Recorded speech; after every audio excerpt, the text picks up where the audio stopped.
Hello everyone and welcome. This presentation analyzes the systematic process of gathering and interpreting needs analysis data in English for specific purposes. We will explore four key areas. How to analyze needs analysis data. How to identify priorities. How to reconcile conflicting needs. And how to turn findings into actionable course objectives. By the end, you will see needs analysis not as a paperwork exercise, but as a decision-making process that directly shapes the quality and relevance of a course. Needs analysis is the systematic process of gathering information about your learners' specific language requirements. It is the defining feature that separates ESP from general English. When we conduct a needs analysis, we are trying to answer a fundamental question: why does this specific learner need to learn English? However, gathering the data is only the first step. You might collect hundreds of survey responses, conduct hours of interviews, and observe professionals in their workplace. Interpreting this data requires us to look at the gap between the learner's current proficiency, known as the present situation analysis, and the language required in their target environment, known as the target situation analysis. So, our goal is to understand how to bridge that gap systematically and empathetically. As educators, trainers, and instructional designers, we often face important questions. What do learners really need, as opposed to what they say they want? Which needs are most urgent? And how do we convert a long list of needs into realistic, teachable course objectives? These are not simple questions. In fact, they sit at the heart of effective instructional design. Data analysis techniques. Once we have collected our data, we must apply appropriate analytical techniques to make sense of it. In ESP, we typically rely on a mixed methods approach, combining quantitative and qualitative analysis.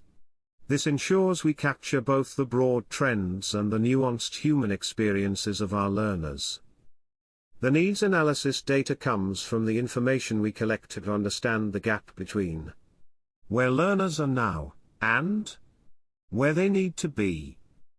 This data may include survey responses, interview transcripts, focus group comments, placement or diagnostic test results, performance evaluations, classroom observations, workplace requirements, institutional expectations, learner goals and preferences. From raw data to meaning. One of the biggest mistakes in needs analysis is assuming that data speaks for itself. It doesn't. Data must be interpreted. A spreadsheet full of responses will not automatically tell us what to teach. Interview transcripts do not automatically reveal priorities. Even clear patterns do not always tell us what action is realistic. So, the key task is to move from raw data to organized evidence to interpreted meaning to instructional decisions. That movement requires both technique and judgment. Organizing the data. The first step in analysis is to organize the data carefully. This may sound basic, but it is fundamental. If data is poorly organized, interpretation becomes unreliable. A practical process might include grouping survey responses by question, calculating frequencies and averages, coding interview responses into themes, separating learner needs, stakeholder expectations, and contextual constraints. Comparing findings across sources. For example, if you have collected student surveys, teacher interviews, and employer feedback, we should not analyze them in isolation only. You should also compare them. Do learners and employers agree on what is important?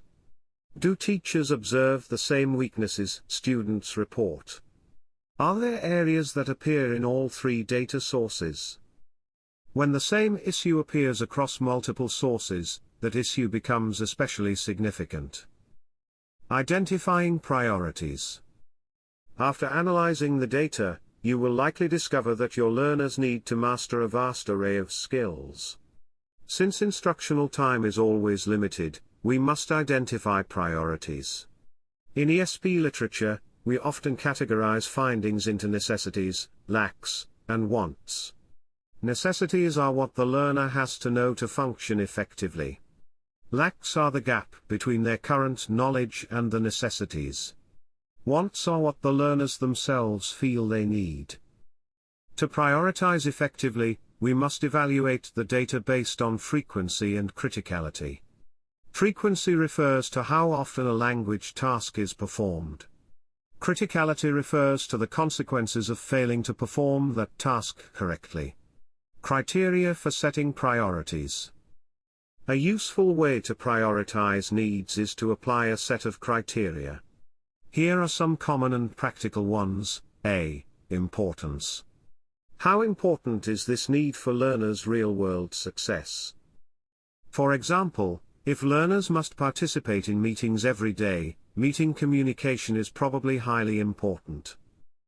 B. Urgency. How soon will learners need this skill? A need may be important but not immediate. Another may be urgent because learners need it next month in a new job role. C. Frequency. How often is the skill used? Writing annual reports may be important, but responding to emails may be a daily task. Frequency matters. D. Consequence of failure. What happens if learners cannot perform this task successfully? If misunderstanding a safety instruction could have serious consequences, that need may deserve high priority. For example, if we analyze the communication needs of air traffic controllers, we might find that declaring an in-flight emergency is a very low-frequency event. It rarely happens. However, the criticality of that event is absolute. A miscommunication could result in a disaster. Therefore, mastering emergency aviation phraseology becomes a top priority in the syllabus. E. Feasibility.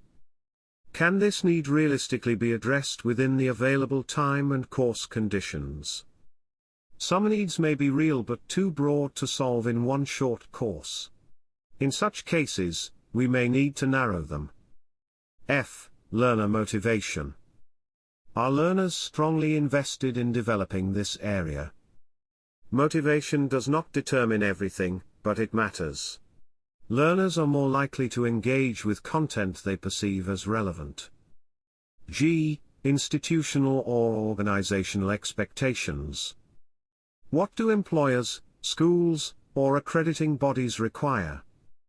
Sometimes the course must satisfy external demands as well as learner preferences.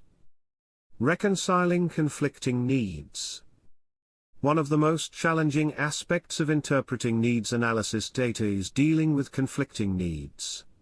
In ESP, we serve multiple stakeholders. We have the learners, the teachers, and the sponsors, such as university administrators or corporate employers who are paying for the course. Often, the data will reveal that these groups have entirely different agendas. For example, learners may want conversational fluency. Employers may want task-specific accuracy. Teachers may see foundational grammar problems. Administrators may want measurable outcomes quickly. Similarly, stronger learners may want advanced content. Weaker learners may need basics.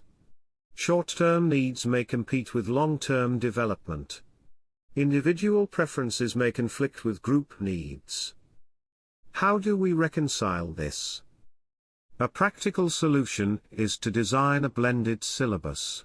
We might dedicate the core classroom time to the learner's pressing need for spoken fluency and listening comprehension in meetings, while assigning the formal report writing as structured, asynchronous assignments. By acknowledging and integrating both sets of data, we maintain learner motivation while satisfying the sponsor's requirements. Translating findings into actionable course objectives. The final and most crucial step in interpreting our data is translating our findings into actionable course objectives. A needs analysis is only successful if it results in a clear, targeted syllabus. Often, novice teachers write objectives that are too vague, such as students will improve their business vocabulary. This is not an actionable objective because it cannot be easily measured, nor does it reflect a specific workplace task. In ESP, our objectives must be performance-based. We must define exactly what the learner will be able to do with the language in their specific context, not just broad intentions like improve speaking, develop writing, increase confidence. These are too vague. Actionable course objectives must be specific, teachable, observable, and accessible. To do this, we take the prioritized needs and frame them using specific conditions and observable behaviors. Let us look at a concrete example from a business English context. Suppose your data analysis indicates that sales representatives are losing clients because their follow-up emails are perceived as too aggressive or informal. Vague objective: the learners will understand how to write better emails. Actionable ESP objective: given a scenario of a completed sales pitch, the learner will write a follow-up email to a prospective client, using appropriate formal register and polite request structures to ask for a second meeting.